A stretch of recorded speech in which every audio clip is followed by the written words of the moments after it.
¿Qué tal? Buenas noches. Noche picante. Horacio Robelli, Mariano Pinedo, Osvaldo Papaleo. No te des por vencido ni a un vencido. No te sientas esclavo ni a un esclavo. Trémulo de pavor, piénsate bravo y arremete feroz, llama al herido. Ten el tesón del clavo enmohecido que a un viejo y ruin vuelve a ser clavo. No la incipiente intrepidez del pavo que amaina su plumaje al primer ruido. Procede como Dios que nunca llora, o como Lucifer que nunca reza, o como el robledal cuya grandeza necesita del agua y no la implora. Que ruede y vocifere vengadora, ya rodando en el polvo tu cabeza. Hoy tuvimos una sesión, Alma Fuerte, claro. Pío Avanti. Pedro Bonifacio Palacio. Exacto. Este Pío Avanti era radical. Claro.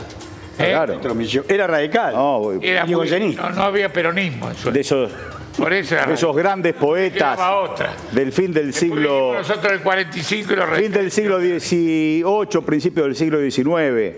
Pío Avanti. Que muerda y vocifere vengadora ya rodando en el polvo tu cabeza. Estamos en comunicación con Eduardo Valdés. Vamos a ir directamente al Congreso porque Eduardo nos va a ilustrar lo que ha ocurrido hoy en el Congreso, en la Cámara de Diputados, cuando se estaba votando en particular los artículos de la ley Ómnibus.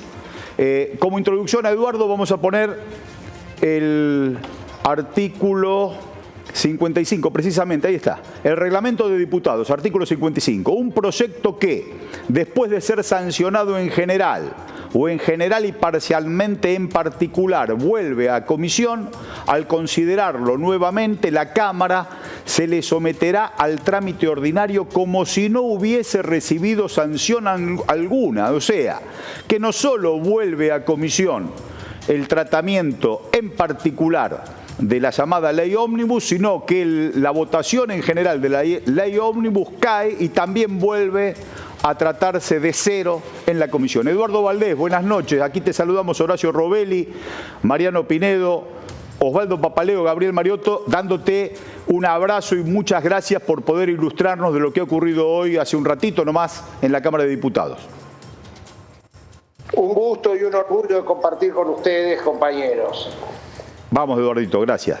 Y yo quiero decirles, prendiéndome en esas personalidades de la cultura que iban peinando recién, me tomo de Almafuerte para poder definir, creo, lo que hoy le pasó al bloque de Unión por la Patria. No te des por vencido ni a un vencido, porque en las primeras 3, 4 votaciones veníamos perdiendo, pero veníamos campañando cuánto íbamos ganando en cada una de las votaciones tras otras, que solo si vos sabías cómo venían los temas urticantes, veías si te daba para cantar retruco. Y efectivamente en ese artículo donde ellos se les cae todas las privatizaciones, porque nosotros le ganamos ese artículo que les permitiría a ellos, les hubiera permitido intervenir las sociedades del Estado y los organismos públicos que querían privatizar. Sí, fue un inciso del artículo 5, ¿no es cierto? El inciso F del artículo 5. El artículo 5, casi todos los incisos, menos creo que el B. Pero bueno, no importa ya. Lo cierto, Gabriel, es que ellos se agarraron de un artículo del reglamento que empieza todo de cero. Claro. O sea, mandan a la ley, tienen que empezar de vuelta a debatirla en comisión. Y me da la sensación que es lo que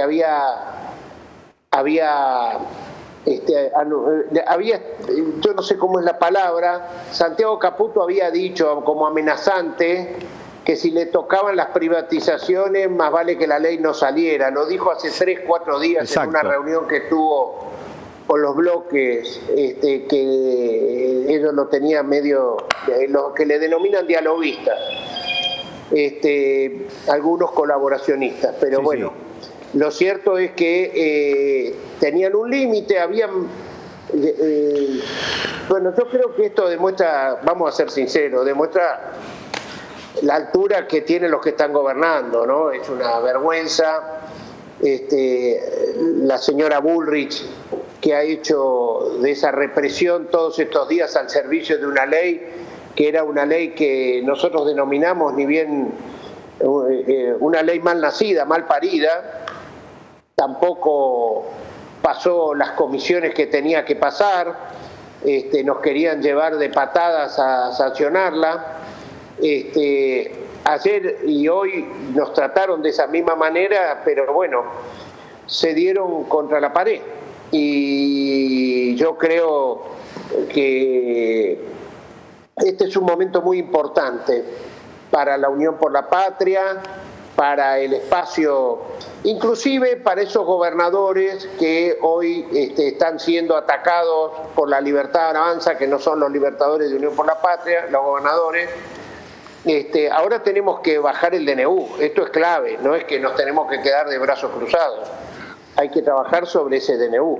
Esto en comisión, la ley ómnibus en comisiones seguramente va a tener un tratamiento extenso, no va a ser un tratamiento express, volverán a incorporar los temas que fueron superados o desconsiderados en el tratamiento veloz que imprimió el Ejecutivo y sus aliados, pero el DNU es imperioso convocar a votarlo en contra en ambas cámaras, ¿no es cierto? Hay que buscar el quórum para poder dejar de lado los términos del DNU, que es primo hermano o la otra cara de la moneda de esta ley. Sí, es el primero que avanzó sobre los derechos sociales, los derechos de los trabajadores, sobre el que generó un estado de malestar en toda la sociedad, ¿no? Desde los trabajadores del sector público, trabajadores del sector privado, los farmacéuticos, los abogados, los directores de cine, los autores, los intérpretes, los colectivos sociales de la Argentina, de un lado, del otro, ¿no?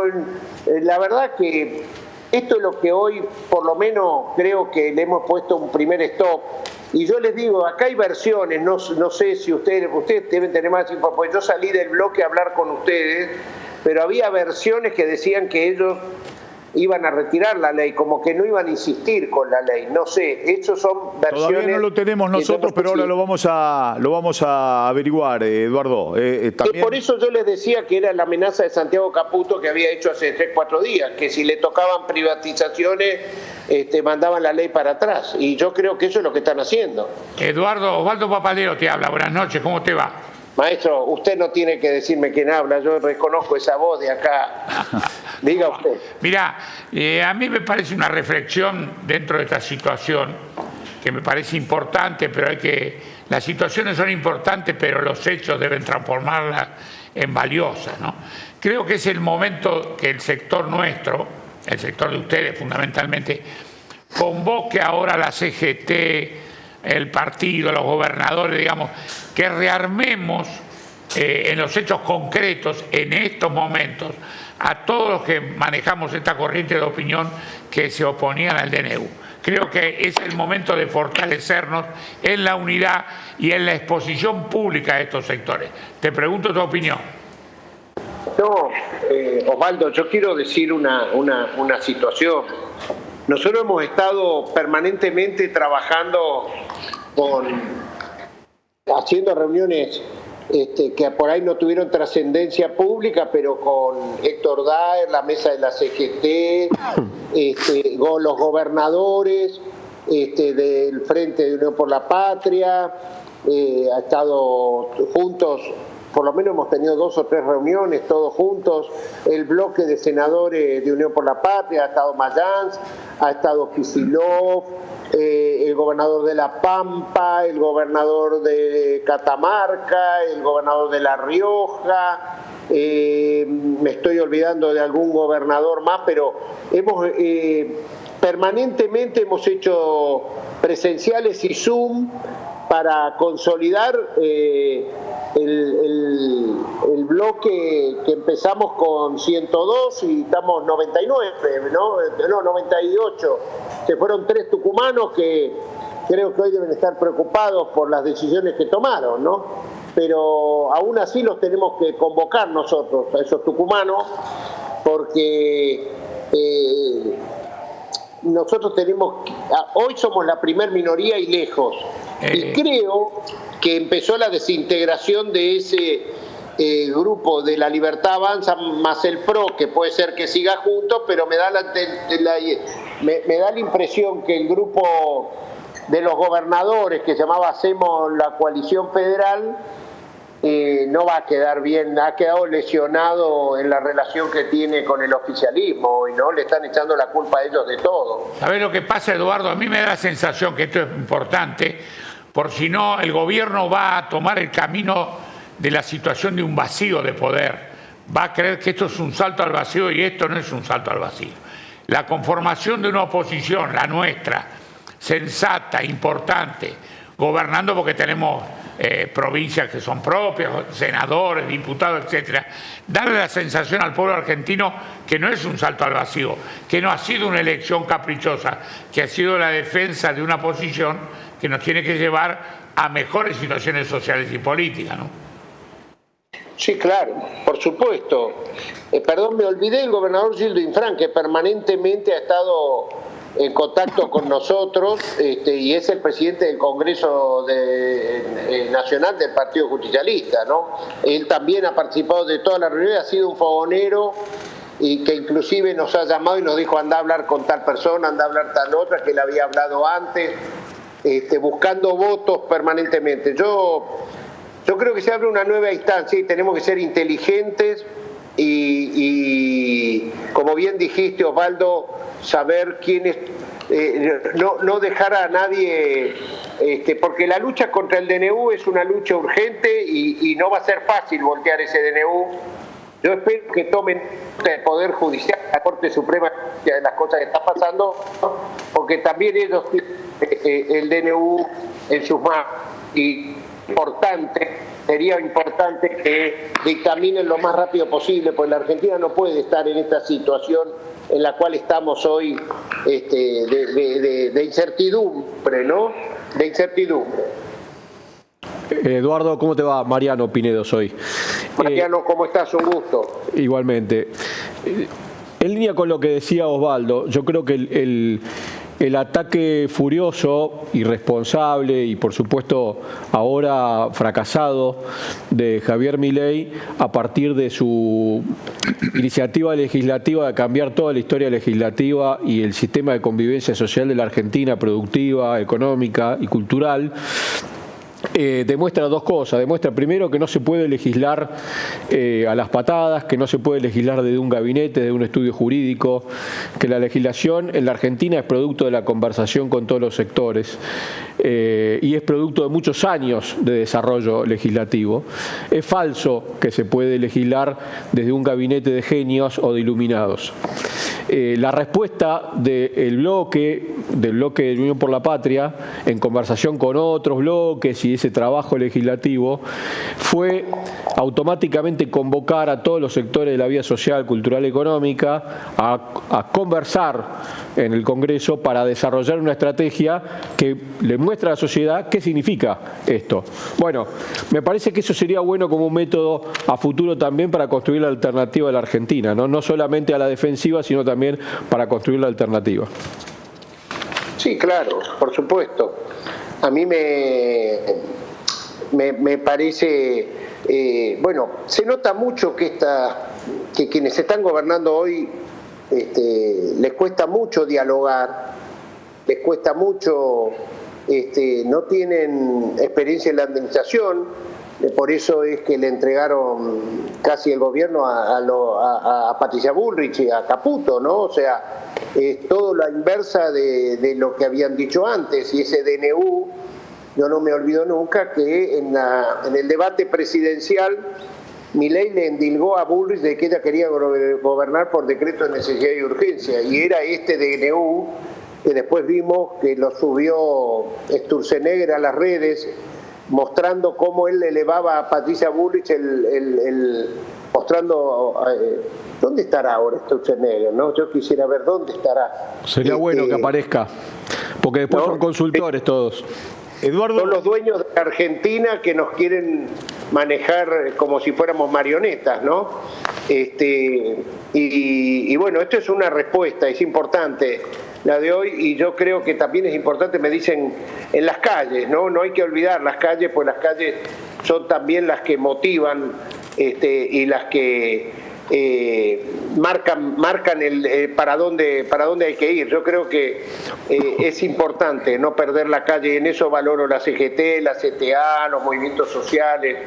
Es importante. Ese puntapié que se dio el 24 de enero fue maravilloso. Fue y acordate también la marcha a tribunales. Claro, fue primero, que pensaban que iba a ser 10.000 y eran 30.000, ¿no? Eduardo, esa desaprensión que tuvo Javier Milei el día de la Asunción de querer hablar de espalda a las cámaras, a la Asamblea Legislativa, se vio después también subrayada por la desaprensión que tuvieron ministros que no quisieron ir a testimoniar en la comisión, y hoy con una comunicación que hace el presidente de la Nación, otra vez ofendiendo a los gobernadores y a la política y a la democracia. Realmente un fuerte abrazo, muchísimas gracias por contarnos en primera persona lo que protagonizaste, lo que viviste junto con el bloque en el Congreso, y bueno, hoy es un día que podemos respirar un poquito más aliviados, con cierta esperanza que la Argentina colonial le va a costar mucho, pero mucho trabajo poder imponerse a la Argentina de la liberación. Hoy es un día exactamente tal cual lo pintaste así. Mando saludos a Horacio Robelli, que no lo escuché, pero bueno, me gusta ese cuarteto. Gracias, abrazo grande. Gracias, Eduardo, fuerte abrazo, muchas gracias. Lalo, estás ahí en la calle, recién Eduardo Valdés subrayaba lo lindo que está la calle. Vamos con vos. Muy buenas noches. Bueno, te cuento, de un momento a otro empezó a acrecentarse el número de policías. Sí. Ahora te lo vamos a mostrar, pero estamos con Leopoldo Moró, el diputado que, bueno, tuvo una jornada tremenda.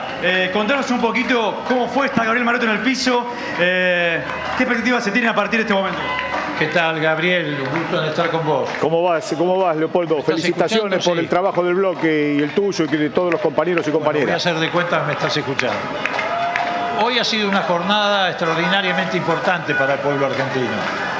Y digo para el pueblo argentino porque no la protagonizamos solamente los diputados. Ya hace días que la sociedad está aquí, aguantando gases, aguantando palos, aguantando corridas, persecución. Ustedes, los periodistas, cumpliendo una misión que es esencial, que también han sido víctimas de esa represión. Movimientos sociales, asociaciones civiles que pasaron por centenares en estas semanas en el Congreso a expresar su preocupación, su repudio, su rechazo a esta llamada de ley ómnibus.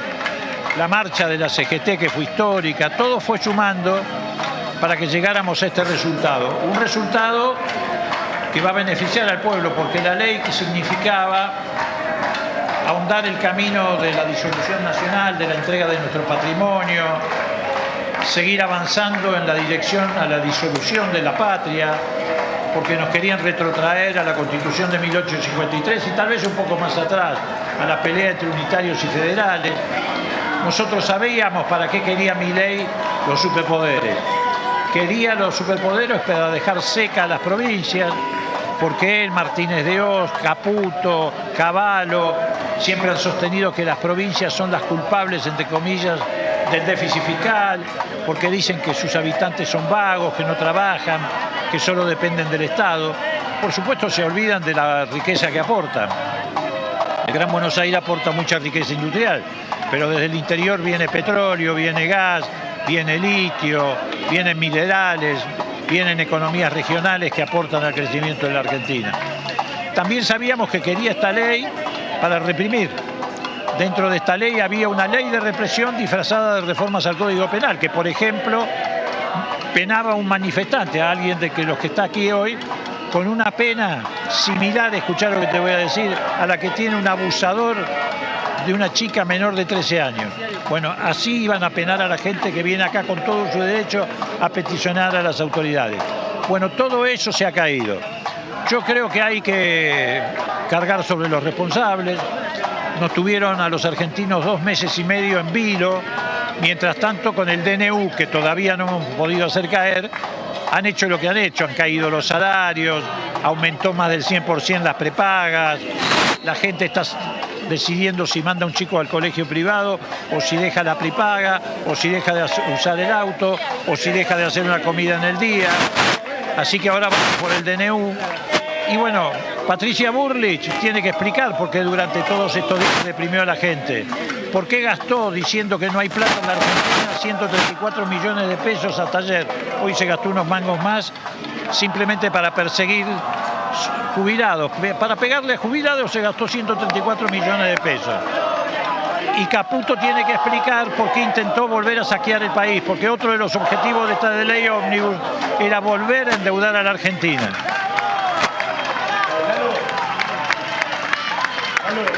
Sí, Barreto, Gaby. Leopoldo, primero, bueno, el abrazo a él y a todo el bloque, y transmitirle a Leopoldo que hoy adquiere mucha más significación los dos discursos de Leopoldo en la comisión y en el recinto, que fueron muy sentidos, muy profundos, muy democráticos y sobre todo muy militantes, muy compañeros, fueron discursos que conmovieron. Y él también estaba conmovido cuando los decía. Y hoy adquieren más significancia precisamente porque en un contexto adverso se mantuvo el rumbo de la Argentina, se pudo defender el rumbo de la Argentina. Y tal cual como Leopoldo lo refirió en un comienzo, la CGT, los movimientos sociales, las otras centrales obreras, los gremios, el movimiento obrero y la política en el Congreso, todas juntas pudimos ponerle freno a este rumbo de precipicio que nos llevaba a la Argentina que pretendía Javier Milei. Así que mandarle ese fuerte abrazo y ese gran, no reconocimiento, sino subrayar precisamente sus intervenciones en las cámaras. Ya se lo acaba de transmitir vos mismo, te escuchó perfectamente Leopoldo, me está diciendo con señas que se tiene que ir, así que lo dejamos que se retire y nos quedamos con esta imagen, Gaby. Fíjate, perfecto. Recién, como te decía, apenas comenzamos el aire, se incrementó el nivel de policía. Bueno, por supuesto, seguramente, entiendo yo, estaba Leopoldo acá, algunos diputados seguramente se están retirando o se habrán retirado. Rápidamente vino la gente de Gendarmería que se apostó sobre parte de la vereda del Congreso de la Nación, y también vino parte de la policía motorizada, que lo que nos pidió justamente es que nos retiremos de la calle. Hace un momento nada más también, mientras que hablamos con Leopoldo, la propia policía motorizada cortó la calle, evaluó, bueno, obviamente impidió que el tránsito circulase por unos minutos por aquí. Entiendo yo que justamente para acrecentar el operativo de seguridad, para que el personal del Congreso de la Nación, diputados, legisladores, ¿no?, en general, se retiren seguro que con cierta comodidad. Entiendo yo porque no lo pude ver. Pero fíjate que es un momento de cierta algarabía, obviamente hay mucha emoción, hay muchos jubilados emocionados y felices por este retroceso, ¿no?, en este proyecto de ley que vuelve a comisión y bueno, genera otro impasse histórico dentro de lo que es la era Milei. Muchas gracias, Lalo, volvemos en un ratito. Un abrazo grande. Vamos a picar un poquito acá en la mesa. Horacio, ¿cómo estás viendo la situación? Bueno, yo creo que lo que te decía antes de entrar al programa, que las provincias, así como habilitaron el apoyo en general, no confían en Milei. Son las provincias, las 14 provincias que se reunieron el lunes 29 de enero en el Consejo Federal de Inversiones, las 14 provincias, 10 de Cambiemos, y después Yairioa de Córdoba, Jaldo de Tucumán, la provincia de Misiones, con la presencia del gobernador Héctor Pasalacqua, y la provincia, la de Salta, Gustavo Sáenz. Las 14 provincias fueron las que con sus representantes, sus diputados, fueron los que le votaron en general. Y hoy, muchos de ellos que le habían votado en general, votaron el primer artículo, uno temía lo peor. Votaron el primer artículo, uno temía lo peor. Pero después, cuando llega al artículo 5, que es las privatizaciones, decidieron no apoyar más a este mamotreco y a este mamarracho, a esta violación de todo el derecho, como dice bien Mariano Pinedo, del derecho de más de 100 años de la Argentina, y dijeron no, hasta acá llegamos, y hasta acá llegó Milei. Osvaldito. No, yo creo que se puso en juego la política, digamos. Yo creo que lo decimos siempre acá, digamos, este gobierno no tiene ninguna consistencia, es fruto de un balotaje muy singular, un candidato que entra segundo con el que entró tercero, hacen una melange electoral Y de esas cosas salen estas cosas, digamos, porque ninguno se convenció, se vivían circunstancias políticas muy difíciles en la Argentina. Yo noté ayer un artículo en La Nación de Claudio Jacqueline y anuncié la tormenta de hoy. Denostaba a Milei en lo que es básico, lo destrataba en lo que es serio, que no tiene nivel, que el grupo que integra a él para conducir el país no tiene ninguna armonía, ningún vuelo intelectual como para llevar adelante un país, no son estadistas, no son ni empresarios exitosos, decía cosas muy duras. Cuando los medios masivos de comunicación comienzan a tocar la campana, hoy Clarín ya publica una encuesta que lo da muy en baja a Milei. Empezó la campaña de los muchachos. ¿Por qué? Porque huelen lo que está pasando. Hoy la gente pagó 300 pesos el boleto de colectivo, el transporte, los subtes, digamos. El tema económico ahora sí está en el escenario. Ahora sí, ahora la gente está palpando. Porque ya no es el gobierno de Milei. No. Las políticas del gobierno de Milei empiezan a estar a la orden del día. Claro, la reacción es a la acción política. Esto es básico. Además, cuando yo vi el debate final, el día que se votó la ley, el bajo nivel, que el presidente del bloque le hizo un cuestionamiento a Leopoldo Moró con un bajo nivel intelectual, sin nivel tampoco ético. Presidente del bloque de La Libertad Avanza. Sí, La Libertad Avanza, sí, un descolocado absoluto, que de verdad tengamos que saber. Esos tipos son diputados porque pusieron unos pesitos en un distrito. Y esto es un grupo de paracaidistas australianos. Que canalizaron un desencanto. Son diputados nacionales porque se arrimaron a un fogón que no sacó muchos votos, pero que por esa mayoría algunos metieron. Y esto no son militantes políticos, no son estructuras sociales, no hay un debate interno, era todo un seguidismo de consigna y aquí termina. Y algunos bloques de con complicidad. No, porque tienen los con bucines, más temor. Como decía Barugel, los bucines. Son bucines. Claro. Yo creo que esto habla de una situación que se vio desde el principio del tratamiento de la ley, que es ausencia total de conducción del proceso legislativo por parte del bloque oficialismo. No existió nunca el presidente del bloque oficialista, no supo expresar una idea, no supo expresar para qué era la ley, no supo plantear una estrategia. Todo el desarrollo del proceso legislativo fue conducido por los bloques opositores, dialoguistas, típicamente por Miguel Pichetto y por Cristian Ritondo del PRO. Es decir, ya se veía en ese momento la absoluta falta de compromiso y de capacidad política del bloque oficialista para conducir el proceso y para explicar qué quería el gobierno.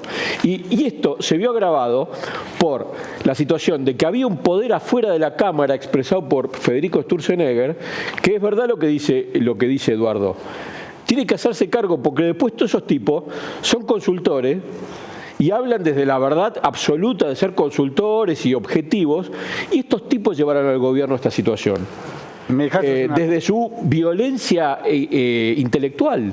Por supuesto que acuerdo con ustedes dos de la pobreza de los cuadros técnicos que tiene el gobierno. Técnicos y políticos. Técnicos y políticos, eso seguro. Pero a esto quiero agregarle que en esa reunión de la provincia estuvieron Pichetto y Ritondo. O sea, el acuerdo con las provincias, ¿quién incumplió? El gobierno. El que no cumple es Guillermo Franco. El ministro del Interior le pregunta, sí, voy a acordar con usted, vamos a hacer un pacto fiscal, vamos a recomponer todo esto y le vamos a garantizar a ustedes el suficiente ingreso para que se puedan desempeñar. Milei le dice que no va a salir con las provincias. ¿Y por qué se volvieron a reunir ayer con Guillermo Franco y todos los gobernadores le echaron en cara que él había firmado y confirmado esto? Y después cuando Milei le dice que no, seamos descarnados. Si esto se lleva a Pichetto, se lleva a Ritondo también. Te diría más, se lleva a Scioli, a todos se los lleva, a todos los que arrimaron el voto. Dios quiera. ¿O no? Dios quiera, sí. No digo Dios quiera, digo la realidad política. Sí, debería ser así. No, debería ser así. Esto parece hoy que se le puso freno burocráticamente, digo entre comillas, en la Cámara de Diputados a un proyecto de ley. No. Tiene una repercusión total. Este cambio de paradigma hecho a latigazos para vender la Argentina, como lo describió bien tanto Eduardo Valdés como Leopoldo Moró. Era la teoría del saqueo directamente, el estatuto legal del coloniaje. Ayer estábamos hablando y subrayábamos que en la letra chica de la ley ómnibus está el reglamento para el incentivo de las grandes inversiones, para que puedan fugar el dinero que pusiese el capital financiero, llámese BlackRock o cualquier otro tránsfuga. Entonces, era la depredación total de las riquezas de los argentinos, consumada hoy. Por eso, hoy es un día que va a estar en el almanaque de la construcción política, porque también es un día donde empiezan a desmoronarse los ladrillos de la casita de Javier Milei. No es una derrota así nomás. Estuvieron a punto de consolidar la infamia.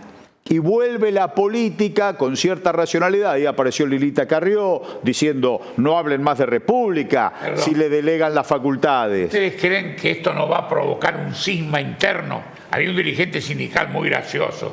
Cuando había una crisis total y había muertos políticos, dice, cuidado con la calle Beamonte. La calle Beamonte está la morgue. La morgue de la ciudad. Decía, cuidado con la calle Beamonte. Acá también va a haber calle Beamonte. Bueno, yo creo que el presidente de la Cámara de Diputados tiene los días contados. Yo creo que aparte la metodología de imprimirle velocidad sin conversación es una metodología falsa. Ese día que quisieron apurar el dictamen y sacar los 55 votos a las patadas con un borrador en blanco, ese día creyeron que apuraban y lo que hicieron fue demorar todo el tiempo habido y por haber, porque eso se cayó por apurado. Vamos a un tema lateral a pero que tiene que ver con el concepto de desaprensión que ejerce el gobierno de la Libertad Avanza, en este caso la desaprensión que derrama de la Casa Rosada a el resto de otros actores políticos colaboracionistas, en este caso al jefe de gobierno de la Ciudad de Buenos Aires. Aquí estamos en Noche Picante con Horacio Robelli, con Mariano Pinedo, Osvaldo Papaleo, Gabriel Mariotto, te saluda el doctor Ciro Aniquiarico. Aquí lo estamos viendo a Ciro, que bueno, estamos en Zoom. Ciro es un abogado que, bueno, por supuesto es un defensor de los derechos humanos de toda la vida, un militante a corazón abierto. Y aparte es un estudioso de la Constitución del 94 en el aspecto de lo referido a la Ciudad Autónoma de Buenos Aires. Hoy el jefe de gobierno de la Ciudad de Buenos Aires, el señor Jorge Macri, ex intendente de Vicente López, empieza a advertir que en los hospitales públicos de la Ciudad Autónoma de Buenos Aires se le va a cobrar arancel si sos un cabecita de la provincia de Buenos Aires. Cualquiera de nosotros que vivimos en la provincia de Buenos Aires, si nos queremos atender en un hospital público, el tipo te lo quiere arancelar. Entonces recurrimos a Ciro para que nos ilustre sobre este atropello que decimos nosotros, pero ahora Ciro lo va a poner en palabras y lo va a poner en contexto de lo que significa esta brutalidad que manifestó Jorge Macri. ¿Cómo andás, Ciro? Buenas noches. ¿Cómo te va, Gabriel? Un gusto hablar con vos y con el resto del panel. Ahí lo veo a Osvaldo y no puedo dejar de recordar ese momento triste que tuvimos en la Secretaría de Derechos Humanos cuando asumió Macri y Abruj nos mandó retirarnos de la querella de papel prensa. Claro. Un abrazo, Osvaldo. Muchas gracias. Un abrazo para vos también. Bueno, el problema que ha mencionado Gabriel, y teniendo en cuenta, bueno, mi especialidad de trabajo, no puedo sino empezar enfocándolo desde una perspectiva de derechos humanos. La pretensión de Jorge Macri no puede calificarse sino como un acto inhumano. Negar la salud a alguien que la necesita, que otra cosa, además de la vida, se necesita con suma urgencia, con gran necesidad, que la salud, negarla por parte de quien tiene la autoridad para administrarla, es un acto inequívocamente inhumano. Pero al mismo tiempo, lo que no hay que dejar de señalar es que también es ilegal, porque confronta con una de las premisas constitucionales más importantes, que es el Pacto Internacional de Derechos Económicos, Sociales y Culturales, que forma parte del texto de la Constitución, como sabemos, desde 1994, que en su artículo 12, y mal no recuerdo si es el artículo 12, claramente obliga a los estados que ratifican el tratado, y además nosotros lo tenemos incorporado en la Constitución, a prestar en la mayor medida posible los servicios de salud a quienes los necesitan. Y lo que está haciendo, pretendiendo hacer el jefe de gobierno de la ciudad de Buenos Aires, yo me niego a hablar de Cava. Gabriel, que leyó mi libro, sabe por qué. Que es jefe de la ciudad de Buenos Aires, está cometiendo un acto de inhumanidad y también un acto de ilegalidad inconstitucional, que por otra parte no tiene correlato para el resto de las jurisdicciones argentinas que componen la Confederación Argentina o Estado Federal Argentino. En la provincia de Buenos Aires, cualquier ciudadano, no solo de la capital federal, sino de cualquier otra provincia que de pronto necesite el servicio de salud pública de la provincia, puede hacerlo sin que nadie le reclame ningún pago. Me estoy refiriendo a la salud pública. ¿Y por qué lo hace, Ciro? ¿Por qué lo hace este hombre? ¿Qué es lo que lo impulsa a manifestar esta torpeza, esta desaprensión, este destrato? ¿Qué pretende? ¿Quiere ser un Estado propio? ¿Cómo quiere que se lo trate a la Ciudad Autónoma de Buenos Aires, la capital federal de todos los argentinos? ¿Por qué hace esto? Yo creo que en principio se trata de un posicionamiento ideológico discriminante, claramente, y es clasista, es claramente clasista, son posiciones discriminantes y clasistas. Sin ninguna duda, las califico de esa manera. No se puede entender que yo con motivo de esta entrevista que me iban a hacer, me tomé el trabajo previo de buscar algunos datos. Una jurisdicción que tiene uno de los mayores presupuestos de la República Argentina, de los distintos estados que componen la Confederación Argentina, que tiene una población de 3.121.000 y pico de habitantes, según el último censo del año 2022, pero que además de tener un presupuesto equivalente a 98.000 millones de dólares, diariamente ingresan a la ciudad de Buenos Aires por motivo de trabajo, de esparcimiento, de lo que fuere, generalmente de trabajo, y yo me incluyo, soy uno de ellos, 3,5 millones de personas. Es decir, diariamente ingresan a la ciudad de Buenos Aires 3,5 millones de personas, que es más de su población estable. Y esas 3,5 millones de personas que diariamente ingresamos a la ciudad de Buenos Aires, consumimos, gastamos, utilizamos el servicio público, almorzamos, en los días festivos vamos a sus actos culturales, vamos a restaurantes, vamos a cenar cuando se puede, hoy día es más difícil, pero generamos un gasto del que se apropia el presupuesto de la ciudad de Buenos Aires, que es mayor al que producen sus propios habitantes. Y por lo tanto yo tendría derecho a decir, si necesito de pronto, siendo bonaerense, atenderme en la ciudad de Buenos Aires y el señor Jorge Macri me lo quiere negar, se está apropiando de la mía, porque yo también contribuyo a su presupuesto. ¿Lo va a poder hacer, Ciro, o esto puede quedar solamente con un enunciado xenófobo de alguna forma? Yo creo que es un enunciado claramente xenófobo, pero si recurrimos a la justicia, que también, bueno, tiene sus características que ya las conocemos todos, interviene con objetividad algún juez federal y trata esta clara discriminación, sin ninguna duda que pondría las cosas en su lugar y echaría para atrás la pretensión de arancelar discriminadamente a los pobladores que no pertenecen a los habitantes estables de la ciudad de Buenos Aires. No me cabe ninguna duda que judicialmente, si interviene una justicia realmente independiente, jueces independientes, pondría las cosas en su lugar.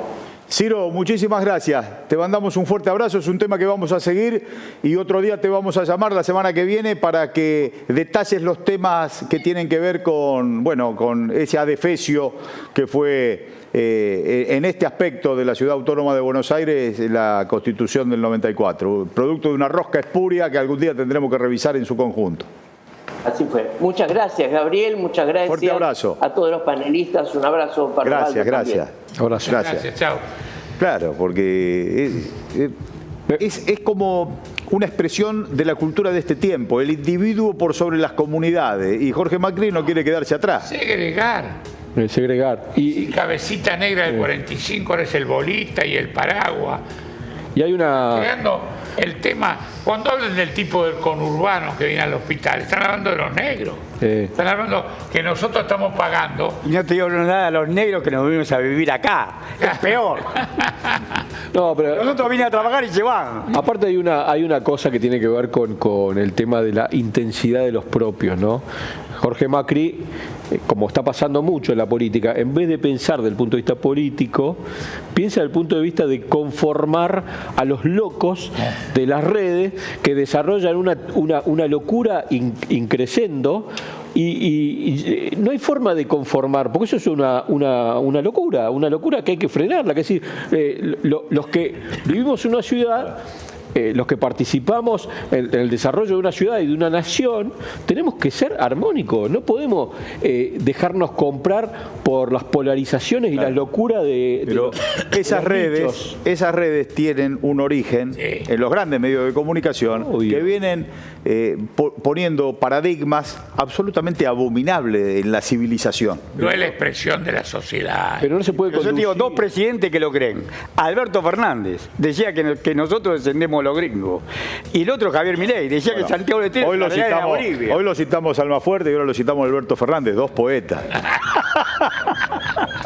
Estás malo hoy. Vos sabés que Miguel Rodríguez Villafañe fue juez en Córdoba, es un doctor maravilloso, es un ejemplo, realmente sus notas, sus opiniones, sus defensas, sus luchas son envidiables. Y hoy está acá para que nos ilustre, porque él viene batiendo el parche hace tiempo, hace un rato, sobre la ley ómnibus, a quien tildaba de inconstitucional. Yo creo que hoy está en un momento en donde su prédica está a punto de poder manifestarse en toda su dimensión. Miguel, buenas noches, te saludamos acá desde Noche Picante, Horacio Robelli, Mariano Pinedo, Osvaldo Papaleo, Gabriel Mariotto, te mandamos un fuerte abrazo y te queremos escuchar sobre tu opinión. Qué lujo, bueno. Sobre la ley ómnibus y lo que ocurrió hoy en diputados. Sí. Bueno, es un lujo, entre paréntesis, estar con ustedes, pero hoy quedó confirmada una cosa que era inaceptable. De por sí, el proceso del dictamen de la comisión de la ley en realidad fue un acto de perfidia. Fíjate que uno usa la perfidia más para los boleros, pero eso de perfidia quiere decir aprovecharse de la buena fe. Sacaron 55 votos, pero prácticamente más del 70% de los diputados que lo firmaron, en realidad confiaron que iban a poner lo que se decía que iba a poner y no lo pusieron. Al punto tal que al otro día, diputados como Carlos Gutiérrez de Córdoba, el grupo eschiaretista, denunció que habían consensuado un artículo en materia de los biocombustibles que no se traducía luego en la norma. Por otro lado, había otro diputado también de Córdoba que se llama Oscar Agos Carreño, que dijo, mira, a la tarde, mucho después se había firmado a la madrugada del 24, pero a la tarde, como a las 5 de la tarde, incluso a las 11 se había preguntado si estaba el dictamen y no estaba. Dice que nos reunieron en un departamento de La Recoleta donde estaba Stugenegger, que por otro lado no tiene nada que hacer en esto, corrigiendo el dictamen. Eso era inaceptable. Y fíjate que el reglamento de la Cámara de Diputados de la Nación dice que todo se trabaja dentro de los recintos de la Cámara de Diputados y no se puede hacer en otro lado. Ya de por sí invalidaba el dictamen. Si a esto le sumamos que, por otro lado, el artículo casualmente que regula, el 124, que regula el procedimiento de la Cámara de Diputados, dice que no se puede tratar una ley sin dictamen. Indudablemente esto demostraba que el dictamen era nulo, o sea, fue violando a la buena fe, en realidad no coincidían los artículos, se habían terminado de hacer en un departamento ilegalmente. Ese artículo dice que cuando no hay dictamen, para ser aprobado requiere de las 2/3 partes de los votos que se hayan emitido. 2/3 partes de los votos que se hayan emitido.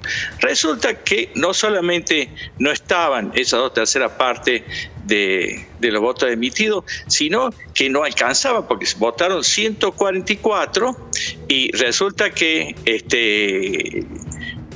si sumamos que 109 sacó la oposición, nos encontramos nosotros con que, en definitiva, hacía falta 169 votos, en los hechos solo tuvieron 144. De ahí es que eso era fundamental tenerlo presente.